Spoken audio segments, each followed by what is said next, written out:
It's not going away. Yes, this is another climate episode, and you don't go away because this is important. 2025 has been one of the hottest years on record. Now, we've also experienced catastrophic flooding, wildfires, drought, freak storms, the list goes on. Are governments taking climate change seriously enough? Or is it money talks and it's all too little, too late? I'm Stefanie Dekker, and welcome to The Stream.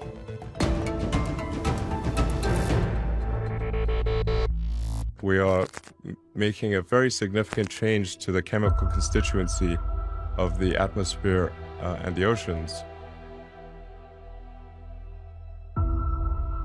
What we do now and in the next 2 years will profoundly affect the next few outer years.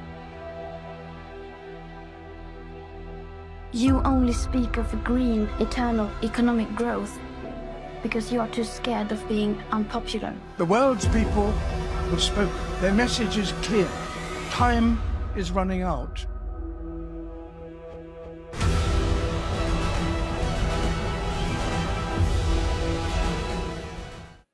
Well, we're all seeing it on our phones, and for many of us, we're also witnessing it in person, shifting weather patterns that are totally out of what we know as the norm. Now, at the same time, COP30 has wrapped up with pledges of more money. But what does that really mean? As scientists predict the world will pass sooner than predicted the 1.5 degrees Celsius global warming warning. And that was set in the 2015 Paris climate deal. Well, let's talk to those closest to the crisis. We'll have three guests on this show. First up, we're going to be joined by Emmanuella Direen Kwofie, a climate advocate and lawyer from Ghana. Emmanuella, thank you for coming on to the show. I want to start this discussion by drawing on your expertise. You have the legal expertise and firsthand experience in international climate policy. You attended COP29.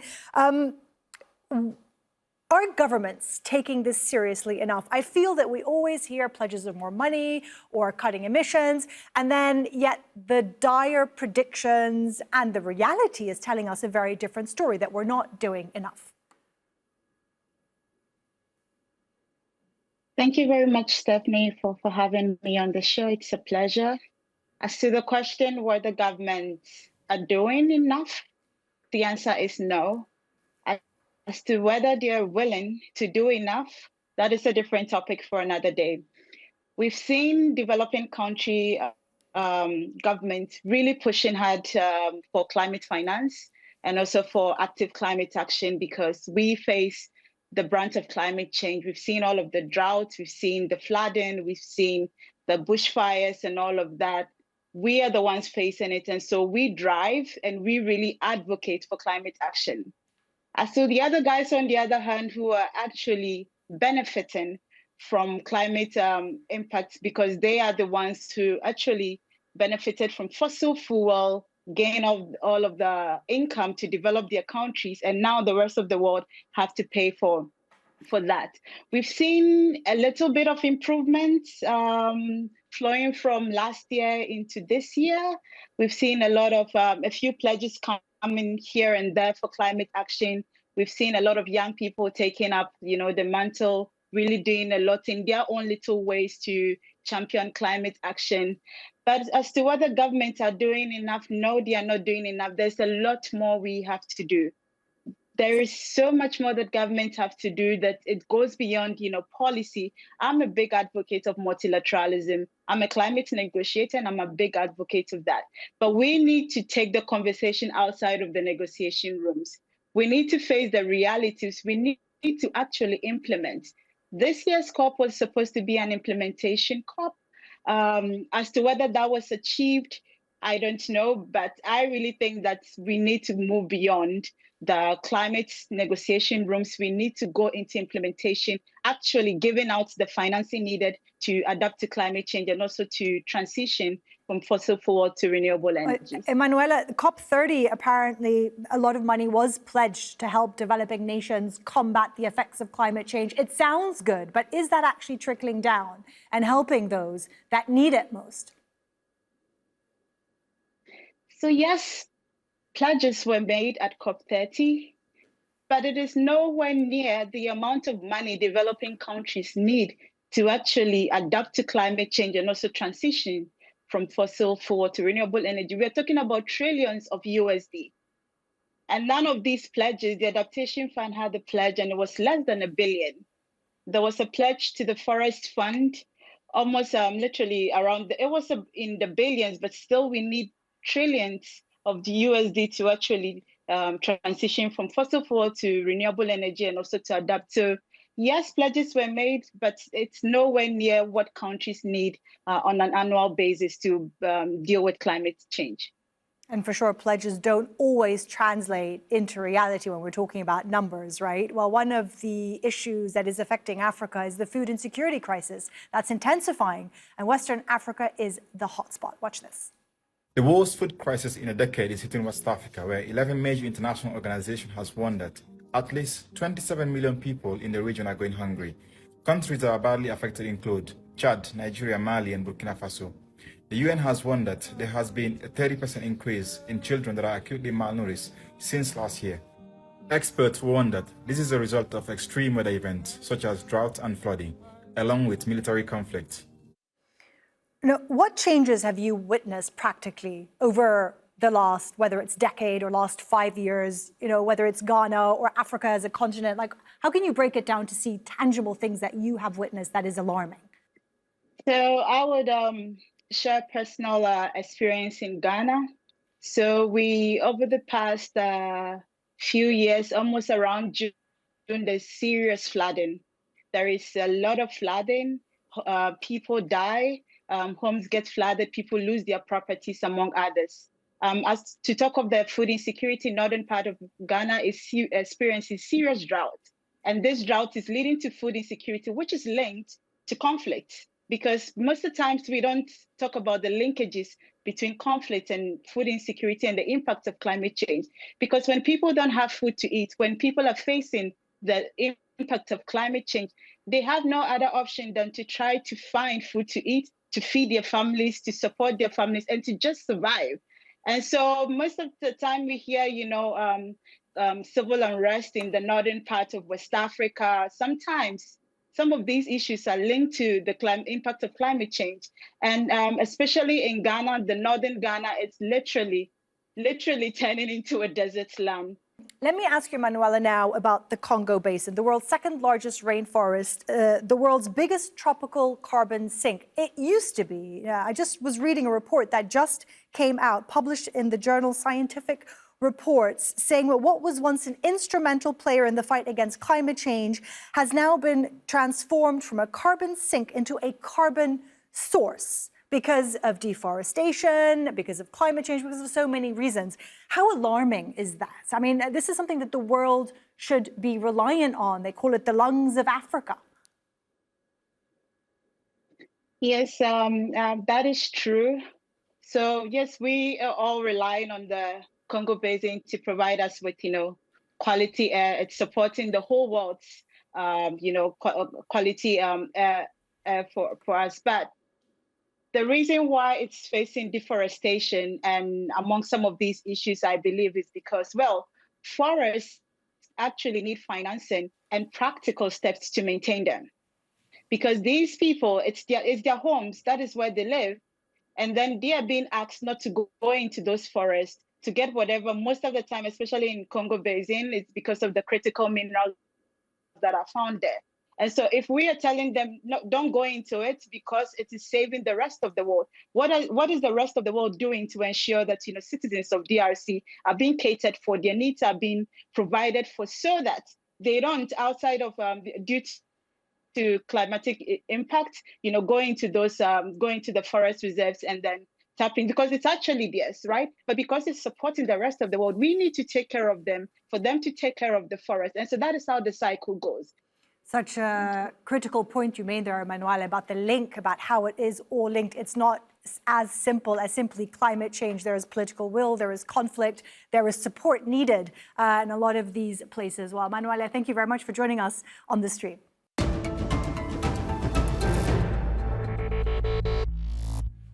Well, joining us now from Paris is Roxy Mathew Koll, a climate scientist at the Indian Institute of Tropical Meteorology.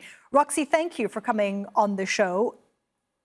A big question. Have weather patterns change. You've put together a graphic breaking down the regional hotspots of where we're seeing the effects of climate change, particularly in India today. How can you describe it?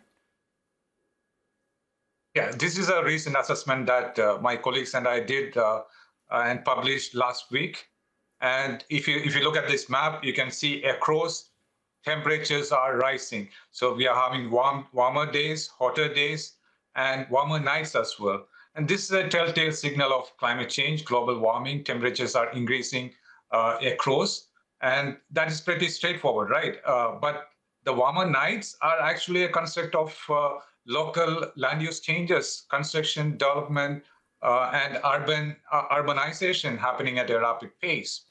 As the land warms up during the day, the solar radiation in long wave form is supposed to go out during the night, but the concretization is kind of capturing it, and that makes the nights also warmer. Now, if you look at the other regions, it's a mix of multiple extreme weather events and changes. So in some areas, the oceans are changing. Some areas, the Himalayas are changing. And if you look at South Asia or India, it's covered on all three sides by water. And these are the warmest waters across the globe. We call it the warm pole region, Indo-Pacific warm pole. And this warm pole itself is warming at a fast rate, resulting in even heat waves over the ocean. We call it marine heat waves. And this also leads to stronger monsoon systems, stronger cyclones like what we have seen in the recent, last week, indeed, there were two cyclones, one over South Asia, starting from Sri Lanka, moving over to India, and the other starting somewhere close to Indonesia, Sumatra, and moving towards Thailand and over Malaysia. So these two cyclones together resulted in deaths of more than 1,000 people, mostly vulnerable population, dense population in these areas. Roxy, let me jump in there because I have a clip that is very relevant to what you're talking about. Flooding, as Roxy was saying there, has affected large parts of Southeast Asia, Sri Lanka, Indonesia, Malaysia. Now, our colleague Tony Cheng sent us this video from Thailand, which has also been affected. He is in the city of Hat Yai, which is facing its worst flooding in decades. Take a look. This is the southern Thai city of Hat Yai, and if I just step out of the way here, I can give you a sense of what it's been like for the last 6 days. And this is after the waters have gone down. 24 hours ago, in this area alone, the waters were 4 or 5 meters in height. In other places, it's been even higher than that. The city was hit by the most devastating torrential rains, the strongest rains they've seen in more than 300 years, and it completely submerged the city. Only today did the rain stop. There's a lot of anger towards the government. People say the government response was too slow, that there had been warnings about this in the past, but I think also they're turning their attention towards climate change. We've seen a devastating year of extreme climate events in this region over the past 3 months. Enormously powerful typhoons that have hit the coast of the Philippines, Vietnam, caused hundreds of deaths. And things like this, events like this, which are far from natural, it's a huge problem. Roxy, you're a climate scientist. We keep talking about, various COP meetings, 25, 26, 27, 28, 29, 30, pledges to cut carbon emissions. But somehow, if we look at the facts on the ground, it's just getting worse. Right. Yeah. Despite all these negotiations, in fact, I am at the IPCC meeting, the seventh assessment cycle, and what we are seeing is the climate change is running at a faster pace than the actions that we are taking on ground. And when I saw what Tony Cheng showed, it showed massive amount of floods. So how is this happening? We see that the oceans are absorbing more than 93% of the global warming signal, the heat from global warming. And as a result, there's more moisture being evaporated.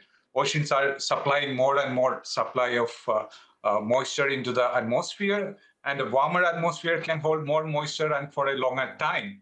And this means when we have monsoons or cyclones, there's consistent supply of warm, moist air.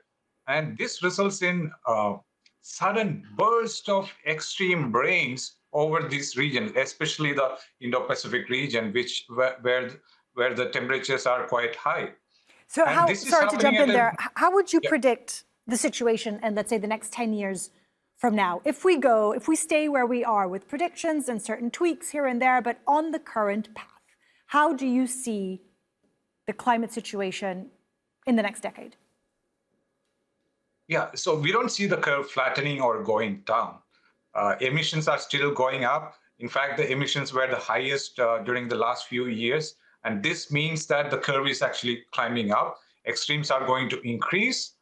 We might see much more intense storms than we have already seen. So we need to be prepared for the future climate that is going to happen, not based on the past data. So that is a message I want to give. And we have the data on how the flood lines might increase in the future, how the heat waves would be. So we need to prepare our infrastructure, our farms, our villages, our districts, and our states, our country, based on what is going to happen in the next 10, 20 years. That's actually a perfect intro for what we want to talk about next, because many are warning that climate refugees will become a huge issue in the future. Now, this content creator warns of mass displacement due to rising temperatures in many countries, such as India. Take a listen.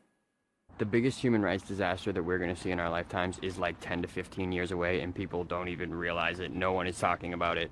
Whether you think that humans are contributing to climate change or the climate is just changing because the planet's climate changes, it doesn't really matter. It's getting hotter. And India is getting way too hot to live in.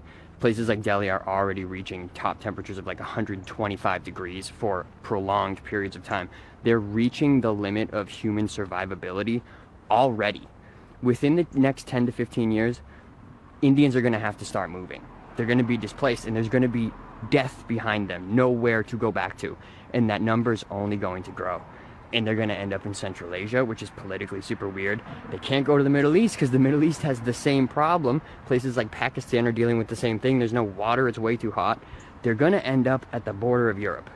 Like 20 million Indians within the next 15 years.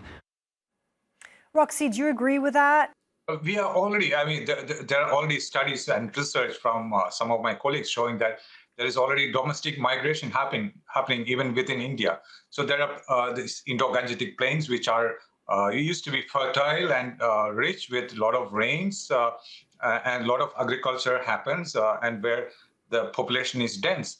But because of failing monsoons, failing rains, at the same time, extreme events happening, extreme heat happening, the agriculture there has been failing for quite some time. And this has led to mass migration from these states like Uttar Pradesh, Bihar, and all from northern India to mega cities like Mumbai, Delhi, Bangalore, Chennai, and so on, where they are facing a totally different set of extremes. Something that the world needs to prepare for, very realistic scenarios that are already happening, as you said. Roxy, thank you very much for joining us on the stream today. Thank you, Stefanie.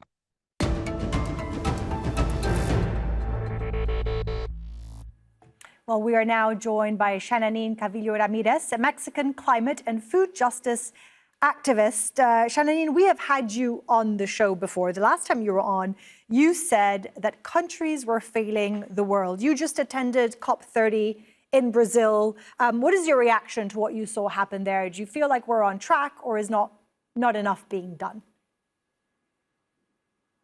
Yes, I believe that even though we went to the space as the Mesoamerican Caravan for Climate and Life, and as we said a lot, is that the institutions are not only failing us, but at the same time, there is a whole movement of people that are keeping them accountable, that are trying to shape the space and take the resources as well that are challenged to all this to be able to make it different and to bring it to the communities that are actually creating change, that are protecting life in our territories. Because I believe one thing is what the institutions do, and one thing is what we do advocating for the things that we care for in these spaces. But at the same time, there is all the work that we're doing in the territory, that we're doing with communities, with land defenders in our region. And what we try to do as well is to bring them together to show that to the people something that happened a lot during the COP were big mobilizations, because it was one of the first COPs in many years where actual protests could happen on the street. And that is something that was really powerful, that showed what people really care about, what we are all fighting for and demanding from not only governments, but from movements as well. I believe that is very important to acknowledge that it's not only them doing things, but also us that have power to change things. It seems that it's more is being done on the micro level. Activists like you, people working on the ground with the communities that are on the front line of climate change, because many people in government don't feel the effects, right? I've reported from many areas in the world, and people will say, I feel abandoned, where their land is being taken away by the sea or by avalanches or landslides or deforestation or urbanization. The list goes on. How are communities that you work with being affected, like with climate change, by the inaction, let's say, or not fast enough action by governments to help them? How are their lives being affected? Yes, there are a lot of affectations from, first, the effects of climate change, as you have said, as the others have mentioned, from different regions in Latin America as well, because a region has been historically dispossessed from these countries and governments that have created the climate crisis. At the same time that we are experiencing this vulnerability to extreme weather events like floods and droughts, at the same time we are being targeted by the industries that are creating the climate crisis. So when we did this journey of the Mesoamerican Caravan to precisely show what is happening in the territories in the context of the COP, was that across the different territories in a region from Mexico, Central America, Latin America, what communities are experiencing is the same dispossession, the same extractivist system that has created climate crisis, water crisis, social crisis in our territories, that have created displacement, migration, and land theft in many sites. And it is all being caused by industries like mining, like agribusiness, like fossil fuels, are not the only ones that are responsible from these crises, but also the ones that are so-called the solution, like the transition minerals that are now targeting our region that is already the most dangerous region to be a land defender and environmental protector. And I believe this is precisely what is going through in our region. That's exactly what I want to ask you about, actually, the dangers of being a climate activist, particularly in Latin America. I believe the most recent report said that Brazil and Colombia had the highest rate of killings of climate activists. Why is it so dangerous? Why are those voices being silenced? And I don't think that really the world knows enough about that, just how dangerous raising your voice is. Definitely. Because of these two aspects, like one, the climate crisis, but other, like the extractivist crisis of this system, is that a lot of the people like us, that we organize, that we create not only alternatives to what is happening, but that we also challenge what is happening in our territories.